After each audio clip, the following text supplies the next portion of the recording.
सुचाईपुर प्रखंड के मटिनिया कला से हम लोग जानेंगे कि यहाँ पे कोरोना को लेकर किस तरह की स्थिति बनी हुई है, प्लस यहाँ पे कोरोना के समय में सरकार की नीतियाँ कितनी सफल रही है।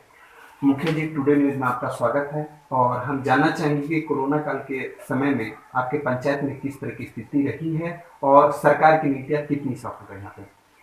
सबसे पहले तो हम टुडे न्यूज से आपको धन्यवाद करना चाहेंगे कि आप इतने रूरल इलाके में यानी रियल क्षेत्र में आकर के लोगों की जो आम जनता की बातें जानने चाहिए, इसके लिए आपका बहुत बहुत धन्यवाद।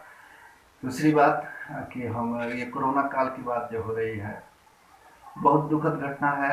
ये विश्व महामारी कोरोना जब हमारे देश में आई तो यहाँ भी कई तरह की कठिनाइयाँ हुई हम लोगों के सामने। वो कठिनाइयों के झगड़ा पड़ा।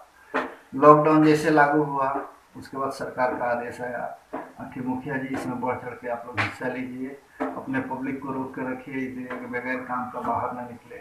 तो अपने लोगों से विरोध झेलना पड़ा, अपने लोगों से को समझाना पड़ा, किसी को प्यार से, किसी को सख्ती से, फिर आहिस्ता आहिस्ता आहिस्ता आहिस्ता करके लोग समझे।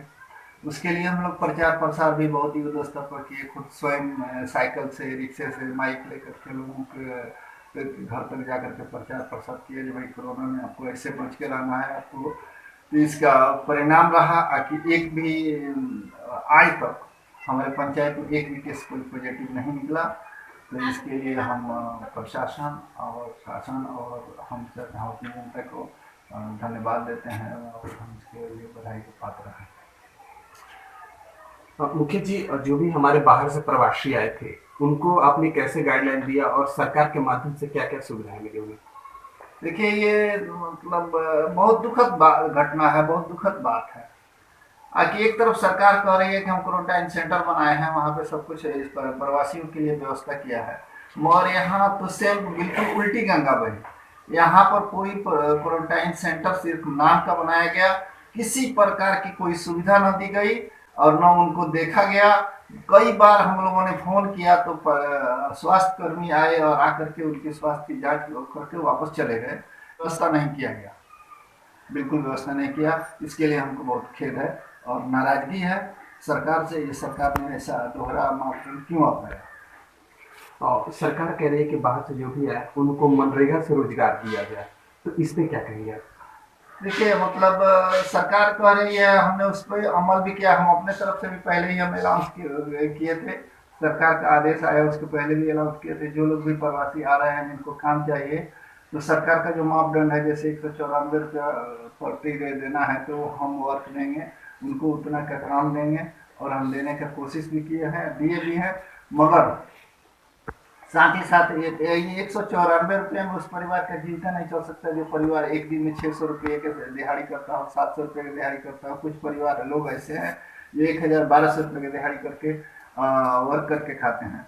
जो टेक्नीशियन हैंड है वो जो कभी कुदाल उन्होंने पकड़ा नहीं, आज वो कुदाल से मिट्टी उसको कैसे निकालेंगे।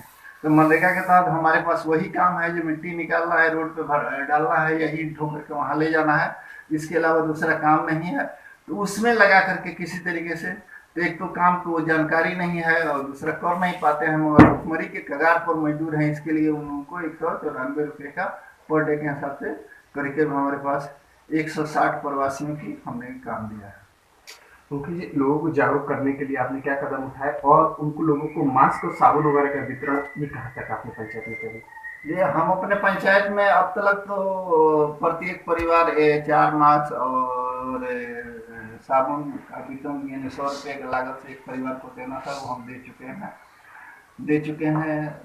और हमने पूरे पंचायत को सैनिटाइजर करवाया, अपने स्तर से सैनिटाइजर करवाया। और सैनिटाइजर क्या होता है ये पहले हमको समझ में नहीं था। सैनिटाइजर हमने खुद बनाया, लोगों से पूछा सैनिटाइजर में कौन कौन सा मटेरियल मिल करके बनता है, तो हमने बनाया हमने एस्प्रिट, डेटॉल, फिनाइल और फिटकरी मिला करके पूरे पंचायत को एकदम सैनिटाइजर कराया अपने लागत से। उसमें कोई सरकार का कुछ नहीं। हमको लगा कि ये करना चाहिए, हमारी पब्लिक सुरक्षित रहेगी, इसके लिए हमने किया। और साबुन और मास्क रहा बात, तो इसको हमने वितरण कर दिया है। तीसरी चीज इसी के साथ में हम कहेंगे कि सरकार द्वारा एक बोला गया कि सबको, जिसके पास राशन कार्ड है, जिसके पास राशन कार्ड नहीं है, उनको भी हम अनाज देंगे। प्रत्येक परिवार को 5 किलो अनाज देंगे। मगर ऐसा नहीं हुआ, तो उसके लिए बोला गया कि वीडियो के माध्यम से मुखिया जी के मध्यस्थता में लोगों को चयन किया जाएगा जिसके पास राशन कार्ड है कि नहीं है। तो ये मैसेज पूरे ऐसे ही चली गई। लोग आकर के आवेदन देने लगे, भाई हमारे पास राशन कार्ड नहीं है, जांच कर लीजिए, हमारे पास नहीं है। करीब करीब 250 के तकरीबन लोग जमा कर। उसके बाद हुआ कि नहीं, ये तो अब जीविका द्वारा होगा, तो जीविका के द्वारा भी हुआ, जो जीविका को दे दिया जाए। एन टाइम पे 27 तारीख को बोला जाता है जे नहीं, तो 26 तारीख को बंद कर दिया गया है। 26 तारीख को हुआ, आज तो खत्म हो गया, अब नहीं जमा होगा। हम लोग जाकर के जीविका के सीएमओ जो होते हैं प्रखंड स्तर पर, उनसे बात किए, वो बोलते हैं नहीं नहीं ये तो खत्म हो गया। फिर हम लोग जिला लेवल के जीविका का है उससे बात किए, तो वो लोग बोलते हैं नहीं ये खत्म हो गया, अब जमा नहीं होगा। उसके बाद होता है कि जीविका द्वारा राशन कार्ड बनाया जाएगा। सबसे अफसोस के साथ कहना पड़ता है कि ये बात हमारे बगल में ही जीविका के लोग हैं या मतलब प्रखंड में वालों के पास नंबर है, हम मुखिया हैं, और हमको भी इस बात की जीविका की तरफ से सूचना नहीं दी गई कि कब से कब तक फार्म जमा करना है। आपने लोगों को बता दिया गया है, ना जीविका के द्वारा प्रचार प्रसार किया गया, कोई कुछ नहीं। सिर्फ एक किस्म का ये सुनियोजित तरीके से बनाया गया षड्यंत्र है कि पेपर में कुछ और कहना है, पब्लिक में कुछ और करना है, वास्तविकता करना कुछ और है।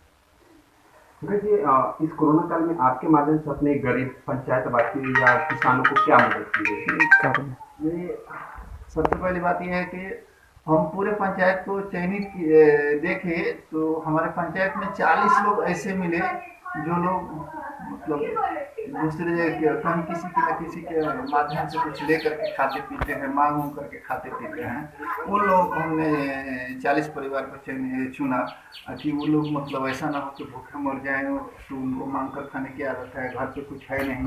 और ये हमारा कुचायकोट ब्लॉक का, गोपालगंज जिले का फ्लड एरिया है कुचायकोट कालामठी में।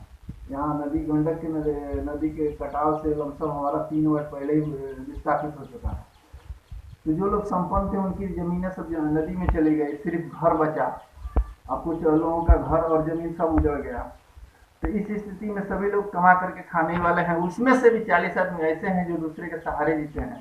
हमने उन लोगों को अपने तरफ से, अपने घर से राशन, मतलब चावल, दाल, आटा, गेहूँ, सब्जी ऐसे करके उनको बुला करके देने का काम किया, भैया तो भूखे न मरे। ये बातें जैसी पंचायत में गई कि पंचायत में ये हो गया कि मुखिया जी द्वारा सरकार के पैसे से अनाज वितरण किया जा रहा है, तो उसमें तो पब्लिक नाराज हो गई है कि हमको आप नहीं दिए, हमको आप नहीं दिए, हमको आप नहीं दिए।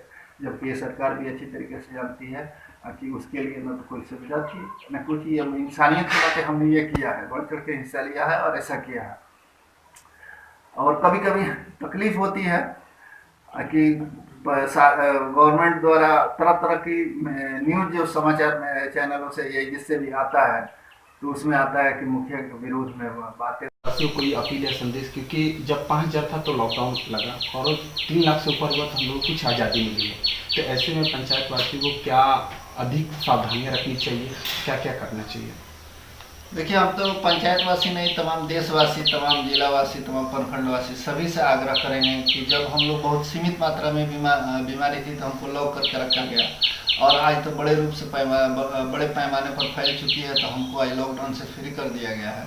तो अब सरकार के भरोसे हमको नहीं रहा, तो हमको अपने भरोसे, अब ये कोरोना पूरे जीवन भर हमको लेकर के चलना है। तो इस महामारी को, इस ऐसी बीमारी को हम लोग एक तरह से इस शत्रु को अपना साथी बना करके जीवन जिएंगे और इसको अपना शत्रु मान लेंगे, तो हम निश्चय ही इस मुश्किल से जीत जाएंगे और इस पर विजय प्राप्त करेंगे। तो इसी के साथ हमने कालामटिनिया से मुखिया जी के माध्यम से जाना कि यहाँ पे कोरोना के समय पे किस तरह की स्थिति बनी रही, इनके माध्यम से क्या क्या सहयोग किया गया और सरकार की नीतियों पे कहाँ तक ये दुखी है और क्या क्या अपेक्षा रखें। इसी के साथ मैं मनोज यादव, टुडे न्यूज़, गोपालगंज।